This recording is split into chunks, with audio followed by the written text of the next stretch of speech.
Hello, everyone, and welcome back to The Advisor. My name is Lisa Urbanski, co-host of the show, joined by Sagar Constantin. So today's guest is a powerhouse in the world of personal development. I mean, every time we're on the show, she inspires me so much. She has over 20 years of experience as a business psychology consultant. She's also an an international speaker, a bestseller of 7 books. 7 books. Her most recent is Be Your Own Rock. And she's got this rare gift for turning complex psychological tools into everyday wisdom. From coaching global brands like Lego and Vestas to writing the beloved In Between series, her passion for growth, awareness, and transformation shines through everything she does. So get ready to be inspired because today we're going to get into the 4 different personality types. And I'm going to let her dig into that. She really illustrates it well in her most recent bestseller, Be Your Own Rock. And today we're going to break that down for you. Before we get started, I just want to thank our sponsor, Spreaker, iHeartRadio. Without you guys, this wouldn't be possible.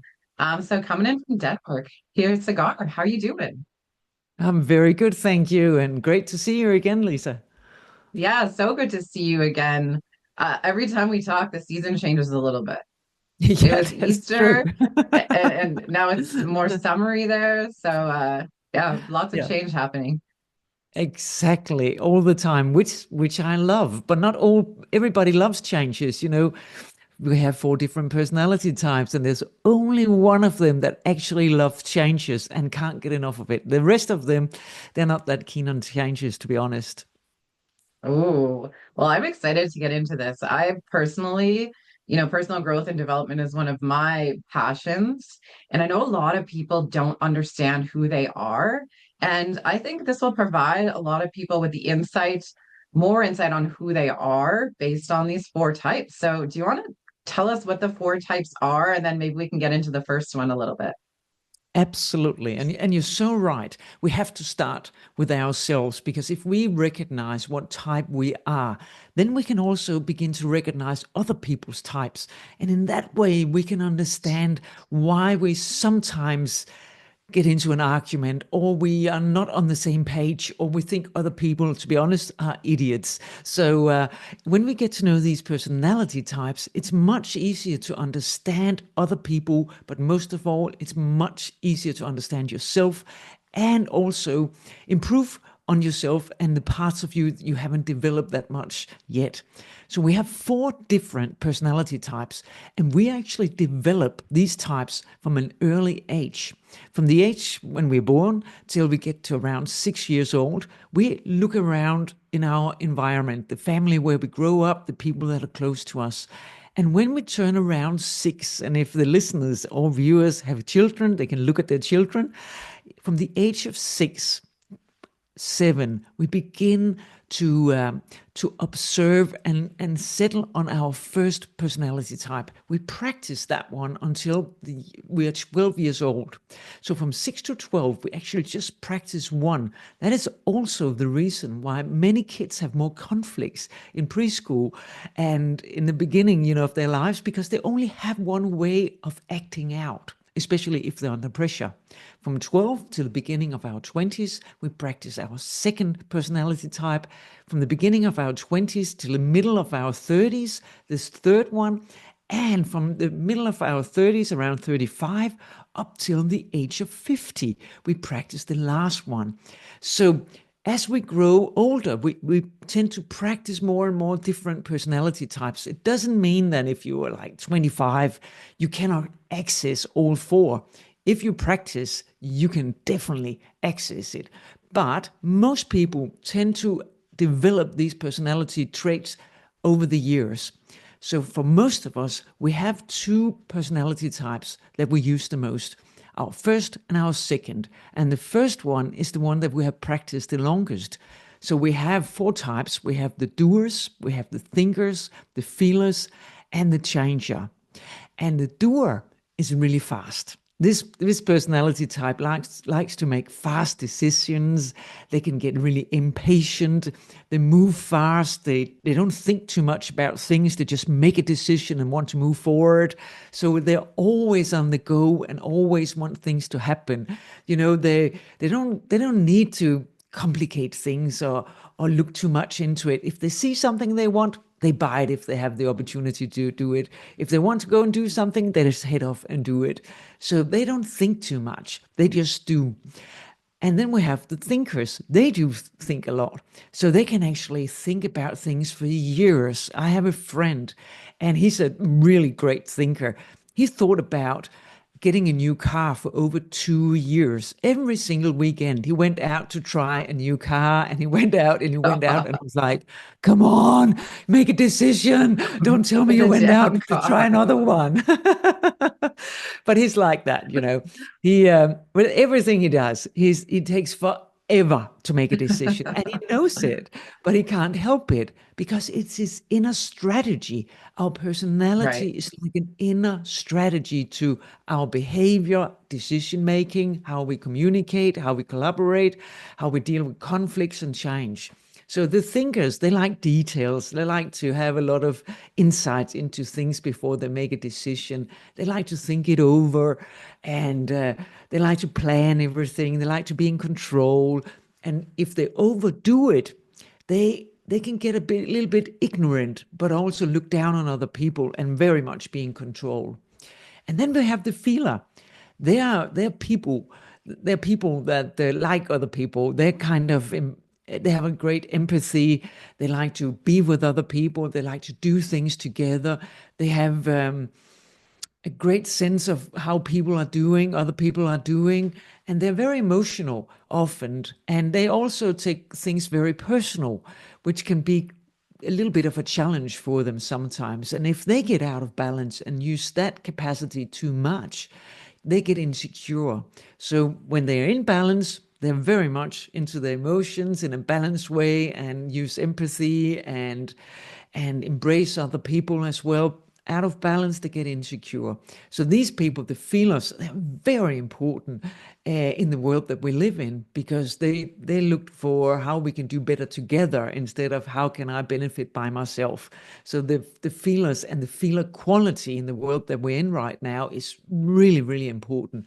For many, many years, feelers have felt less worthy than other people, but for sure, with the shift we're seeing, the capacity of being a feeler, we should all learn it if we are not able to access it. And then the changer, they love changes. They can have it for breakfast. Everything that Oh changes, my they're like, God. ooh, this is exciting. Ooh, can we do something Right. different today?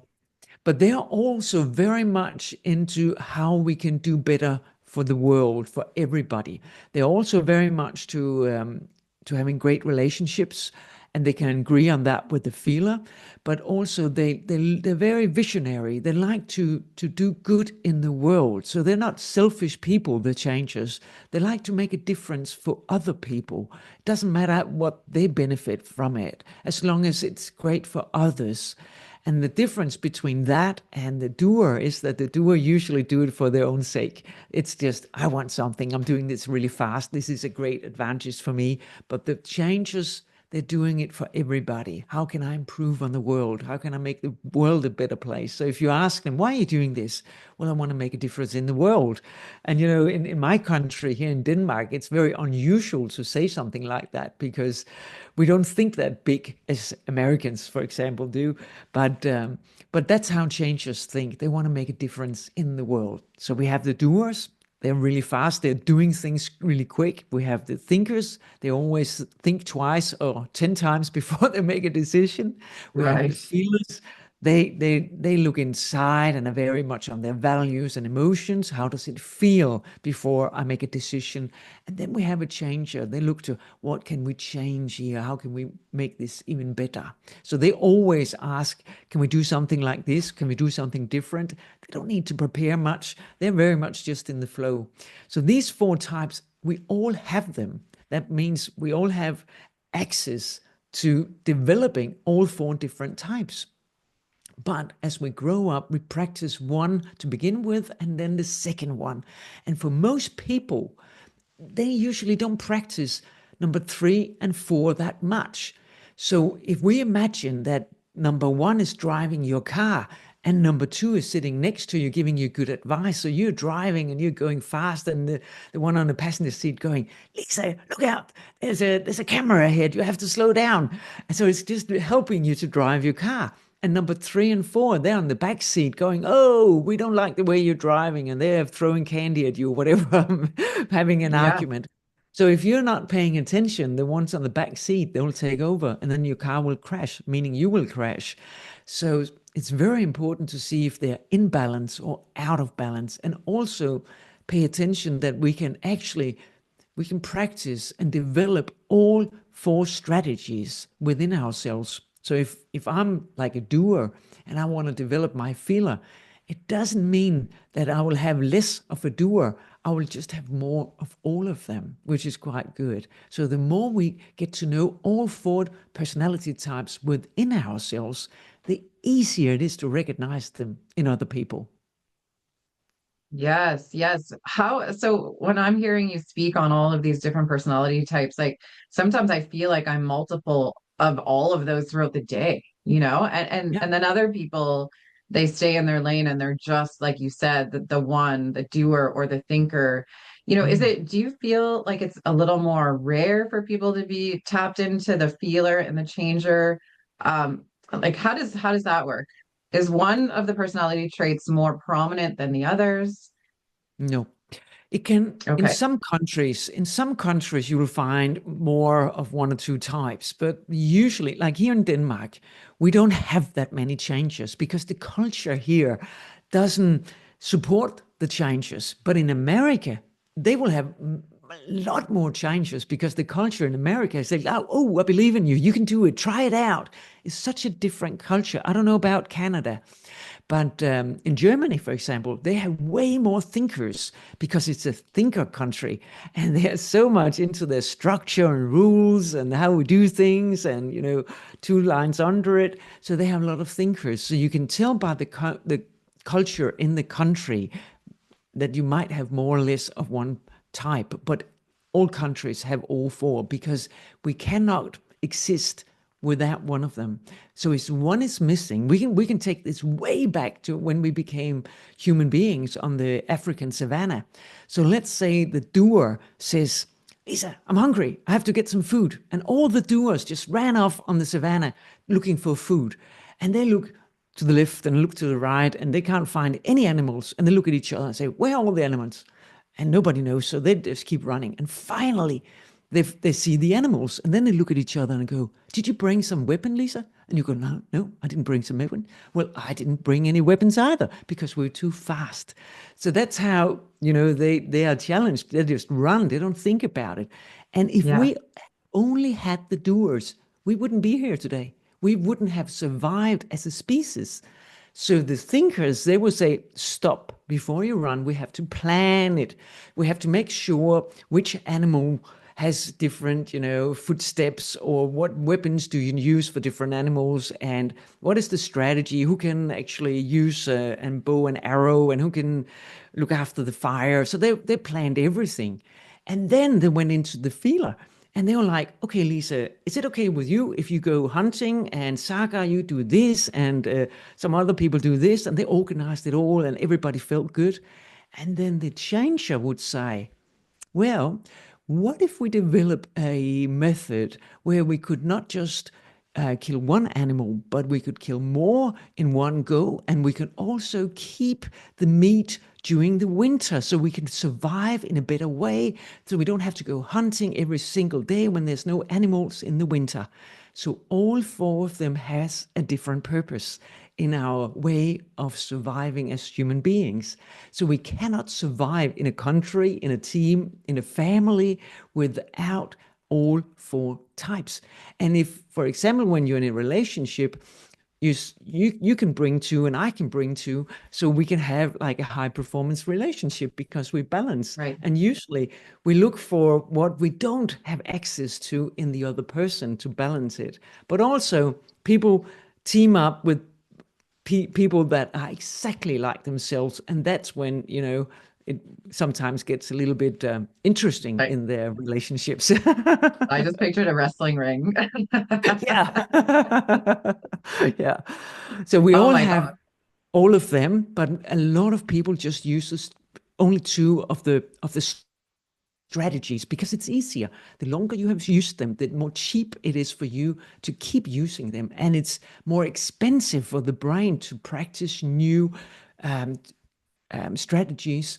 So it's easier not to. But the more we are aware which strategies am I actually missing, the easier it is to begin to practice it. So if I, for example, had a lot of ideas, but I never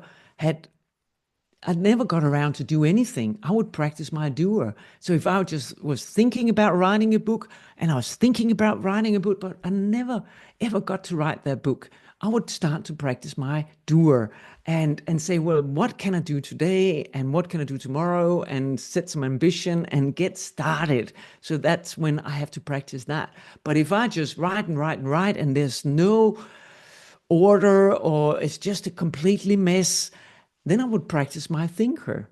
And if I'm like a bully and I don't care about other people, or I think, other people are just in my way all the time, I would begin to practice my feeler. I'm actually working with a leader, and he's very much in his thinker, and he has a hard time understanding why he has to talk to people in a different tone of voice, why he has to include them in his decisions, why he has to embrace them in a different way, and just sometimes ask them how they are, because he's always just thinking about strategy and results and how to get to the finish line as fast as possible. So he's a doer and a thinker. So sometimes we have to stretch into personality types that we're not that comfortable with to make it work and balance. How do we know which personality type we are? Well, that's a good thing. You can do a test. I actually have a test, Mm. an app where people can test themselves if they want. It's called the Essence Personality Type. It's on Android and it's on iPhones as well, in iTunes Store, or whatever it's called, App Store. Um, you can test yourself there, of course, for free, no problem. But you can also ask yourself, when I'm talking about the types, what type of person are you? If you like to move fast, if you like to get things done, and you sometimes also experience that you get impatient, especially if other people are taking too long to explain something, or they are just, talking too much, or nothing happens, well, then you're definitely a doer. One or two of your major personality types will be your doer.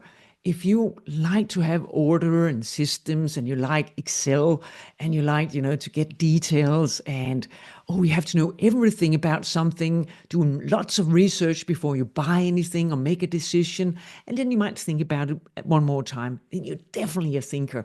And if you can feel that when you use that ability too much, you overthink, and you just get into, you want to control, you don't want to let go a little bit, you want to be in charge of everything, you know exactly what's going to happen and when it's going to happen. When you go on a holiday, you have planned everything, you know exactly when you're going to do what, and you have ordered all the tickets, everything is in order, then you're definitely a thinker.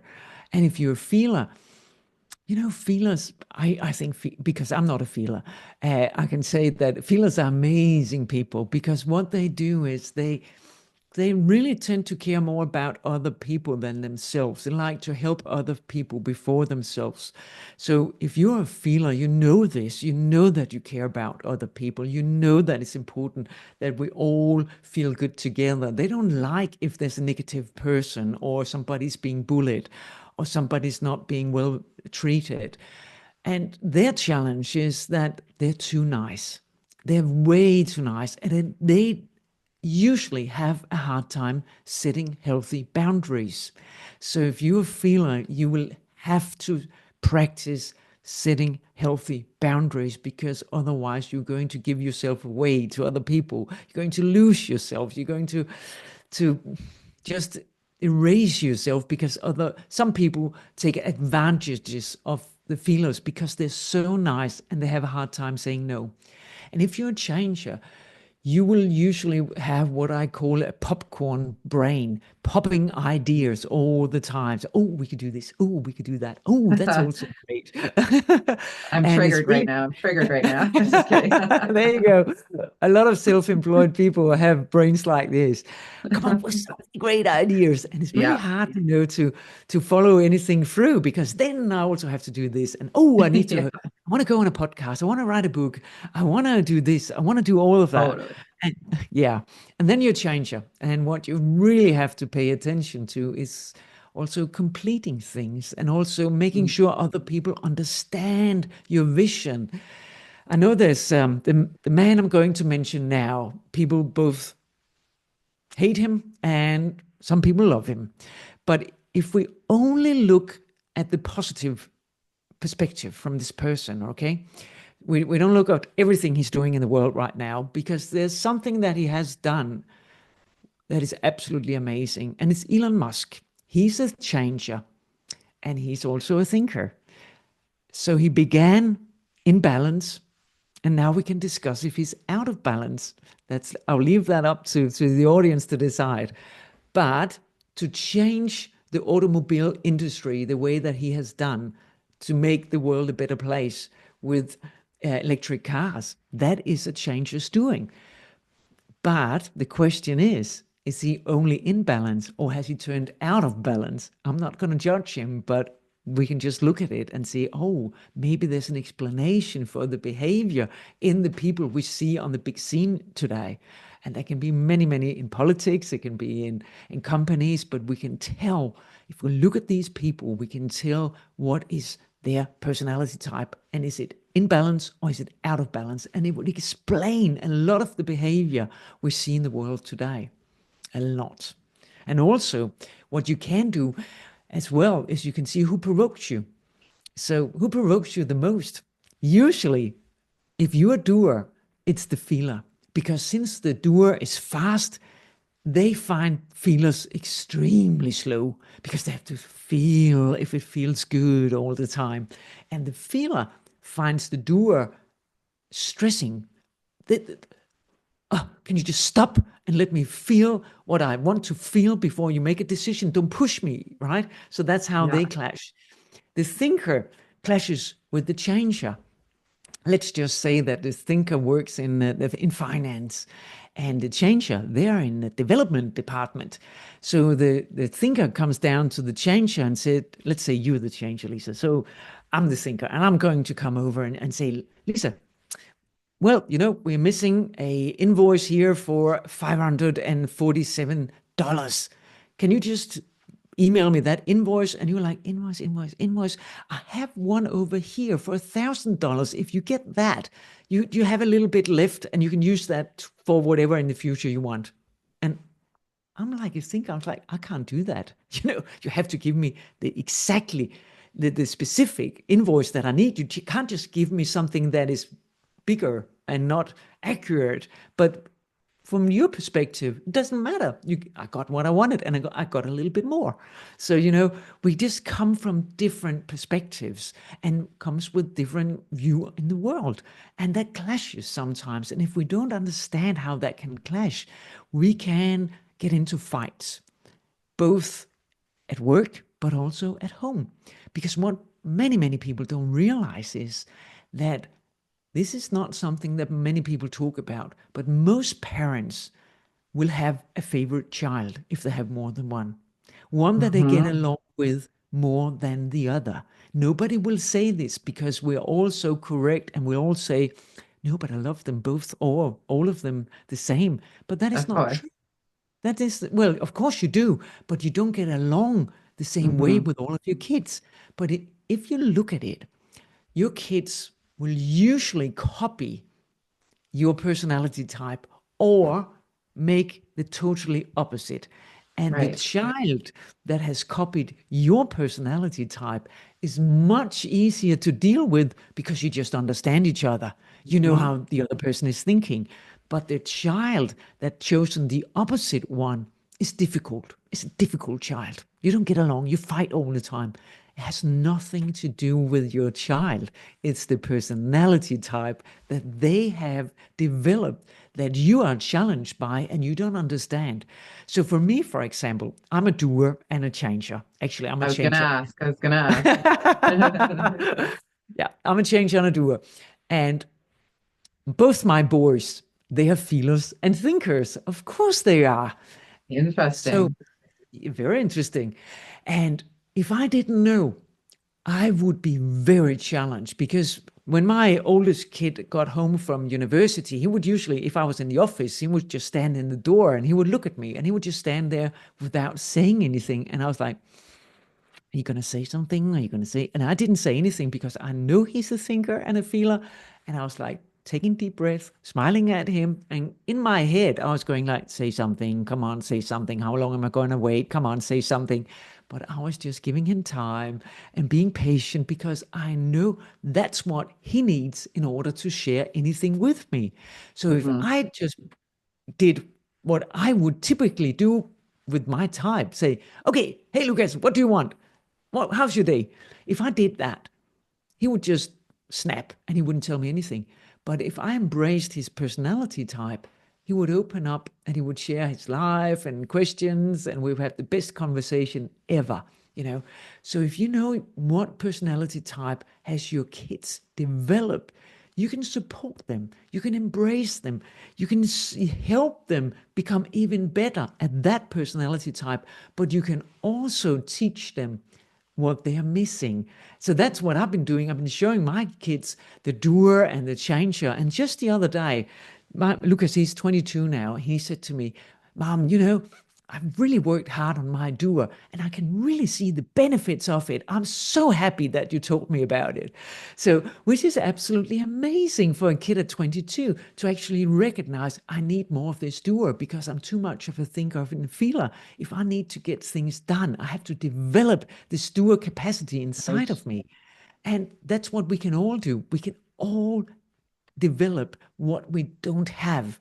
But for parents, it's so important from our kids are around 6 or 7 to begin to embrace and acknowledge the personality type that they are developing. Because if we don't, we make them feel wrong. So they feel I'm wrong in this family. I don't belong. There's something wrong with me, and I get low self-esteem, and I feel outside, and we fight all the time.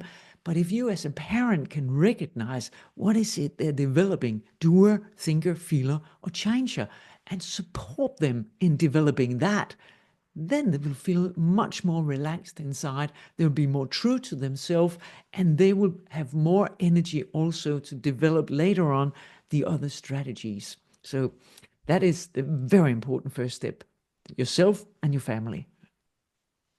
Amazing. So in your book, Be Your Own Rock, you cover all of this in a large chunk of it, right?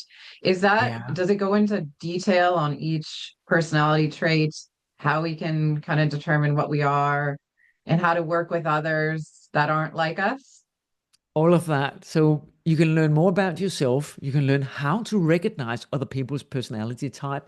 You can actually discover where your personality type developing points are and how you can work with yourself very specifically and easy to develop the things that you haven't developed yet. And then you can understand why is it that you sometimes get so provoked by other people. What is it? Why is it that you think other people are ignoring or ignorant or whatever it is? That comes back to the personality type. Why are you doing things like that? Why do you approach things like that? That comes back to the personality type, and you can read all about that in the book. And of course, you can go and test yourself on the Essence personality type app if you wish. Amazing. Amazing. So in my mind, I'm thinking like the ideal team is like all of these four different personalities. And then Exactly. And then if someone you're on a team and someone is exactly like you, then one of those people can tap into their second most prominent trait. Is that how it would work? Or you would just work together to figure out who needs to do what. Talk to us a little bit about that. Say you're on a Yeah. team with four different people, three of them are the same personality trait. How do you make that work? Well, first of all, you have to become aware. Let's say you have three doers and a thinker. Then you're Mhm. missing the changer and you're missing the feeler. So the way you actually work together will be hard, it'll be tough, and it will be very much on the case all the time. You like go forward, and you probably also just look at own benefits instead of looking at the team. So when you realize, well, we're out of balance because we only represent two personality types in our team, then you can actually talk about who can stretch here. So we all have to, for example, in a meeting, say, well, how can we do better together? Or how can we think out of the box? Because it doesn't come natural for us if we only represent two personality types. So, what I see when I work with companies is that if one of the four personality types are not represented, there are always some kind of blockage in the team's development. Let's say the doer is missing. Then they keep doing the same stuff over and over again.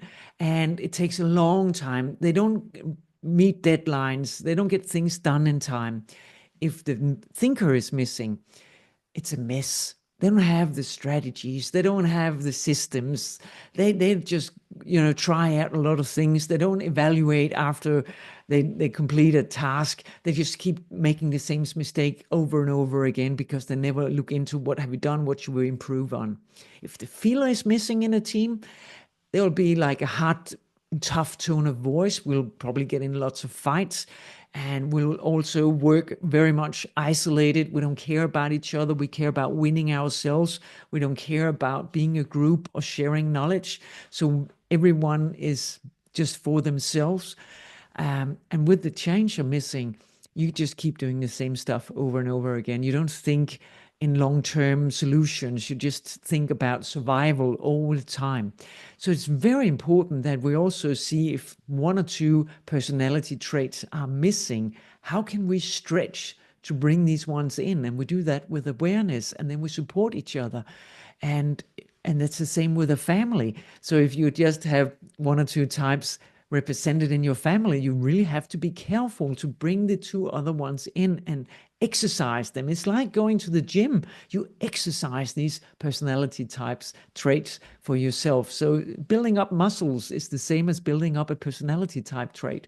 And you just have to be aware of it, and then you have to begin doing it. So we really have to pay attention to this, both in families and in teams, because it means a lot. Are we too many of the same type also? We agree too easily.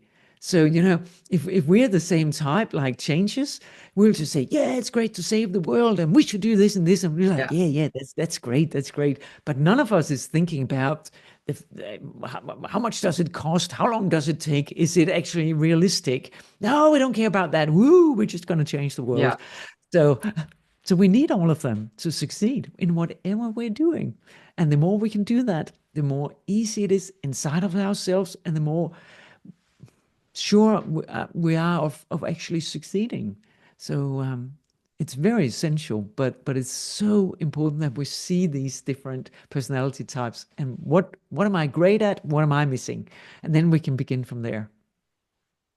So before I get you to talk to our audience about where they can find you and what your services are and what you do, I have a question. So you spoke about the feeler and about the feeler when they're out of balance, that they're, what is the term you use? Self-conscious, possibly, or not confident, Yeah, not perhaps. confident, low self-esteem. Low self-esteem. So how do you get back into balance? I guess each personality trait becomes out of balance because we're all human. So what are some things that we can do to get back into balance Mm. when we aren't If feeling our greatest? Yeah. With the doer, they get impatient. The thinker begins to control, and the feeler is get low self-esteem, and the changer just becomes anarchistic. They just do what they feel like doing. And one way also to recognize what personality type you are is to see how do you act under pressure. And what is your reaction? Because if you look at your reaction when you're stressed out, when you're under pressure, if people push you really hard, then you will act out in your unbalance. And that is your number one personality type. So I will just do what I feel like doing. I was like, I don't care about you, do whatever you want. I'm doing this. That's Right. because I'm a danger. And so if you get insecure, you're probably a doer and you start to compare yourself with other people. Oh, they're much better than me. Or, oh, what they did was much better. Then you're definitely a feeler. So when you recognize this is where I am out of balance. So that's the first step. I'm out of balance. Take a deep breath. Focus on what brought you out of balance. Is it for the feeler, for example? Is it because I didn't set any healthy boundaries? And that is usually the case. They're just saying yes too much. They're being way too nice.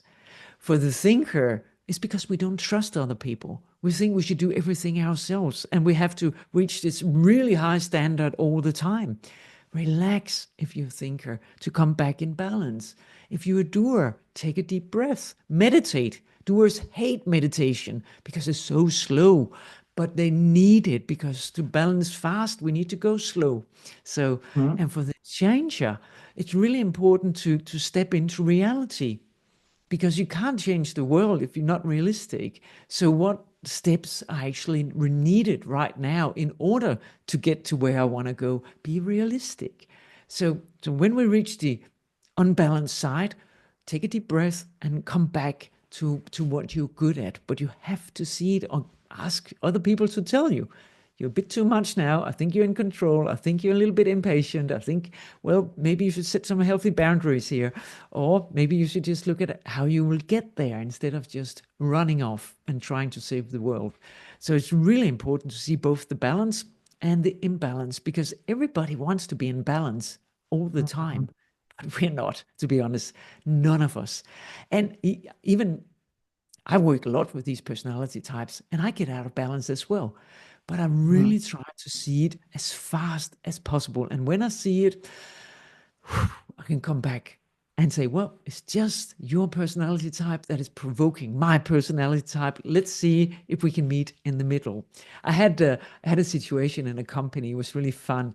There was a guy. They worked at this huge machine together. These two people, and one of them was a thinker, and the other one was a doer. And the thinker, he was so much into details with all their tools and stuff. And the doer, he was just putting the tools wherever he felt like putting them, and he was just a mess. And this thinker, he was like putting things in places, and in the end, he was drawing a line around the tools just to make sure that the doer could see you have to put this one here and a hammer here and this here. And the doer, he was like, he's such an idiot, this thinker. He's all over me. He's micromanaging me, all the time. And, ugh. But when they heard about these personality types, the doer, he said, now I know how important it is for the thinker that the tools are in place because then he can relax. And since I know that he's not just an idiot that's all over me all the time, I will actually do better. I will I will really I will really pull myself together and I will put the things in place because why should I provoke him when I know it's important for him? And these two guys, they are the best friends now. And before, they were fighting all the time because they didn't understand each other's personality type. And sometimes it's just amazing when you realize that you're fighting a personality type, a strategy in another person. It's not the person you don't like, it's their strategy. And when we Right. can see that it's just a strategy, then we can try to understand your strategy and work with it because we need all four strategies. So it's very important. Love that. That's an amazing story. You're right. And nobody wakes up in the morning and stretches and goes, "Oh, I really hope for an imbalanced day today." You know, No, like my God. So tell us where we can find you, the types of things that you provide, the services, and where can we get your amazing books? I know your most recent one, Be Your Own Rock, is front and center on your website. What a beautiful cover. Love it so much. thank you So so tell us a much. little bit more about that. Well, you can get it in any bookstore in America. You can order it if you like, but you can also get it on Amazon as an ebook. You can order it as a paperback, but you can also listen to it as an audiobook from Audible. And also all the audiobooks services. You can listen to it there. And on social media, you can find me on Instagram, on Facebook, and of course my website. On Instagram, it's Sagar Constantin Author, and you just go and look me up. And I try to post a few things every week for inspiration, or what I'm doing, what I'm up to, and new books and stuff like that. So, and also with Be Your Own Rock, there's a free workbook that comes with it. So if you want to learn more about personality types, you also get this free workbook that you can download and actually work with your personality type and all the other great tools and insights that are in the book. And then, of course, you can find the Essence personality type on your Android phone in Google Play or in App Store. And it's totally free. So if you grab that, you will be one big step ahead of getting to know your personality type and working with it. So you get your result in what number is the most the highest one and the lowest one, and key points to how you can actually work with your personality type. Amazing. Is there any last minute thoughts you want to leave our audience with today? I just think you should go and find out what personality type you are, because it's great fun. I think it's the best tool for personal development that is also fun as you do it, because you get so many aha moments with yourself, but also with other people when you look back and you say, oh, it's just because it's that personality type, or oh, that, so you get so many aha moments when you get to know these types, which is absolutely amazing and so much fun. So if you like personal development and you sometimes struggle a little bit with getting things done or starting, this is an amazing entry to personal development, because it's easy, it's fun, and it's very enlightening. Yes, and we all want to wake up in the morning and be balanced and really understand ourselves and how we can, work with the things that we have and improve the things that we need to improve on that is not, intuitive to us. So, my gosh, it was so much fun talking to you again today. Time just flies by so fast when we're on these shows together. Yeah. Yeah, it's just great. I love it. And thank you so much for having me on your show again. Amazing. And to our audience, thank you so much for tuning in. If you have any comments, questions, we welcome those in the show notes. Sagar would be happy to answer any questions you have. And if you have not yet liked or subscribed, that's the only thing I'm going to ask you to do. We need you to continue growing, and we appreciate you so much. Until next time, I'm Lisa Urbanski with The Advisor, and this is Sagar Constantine. Bye for now.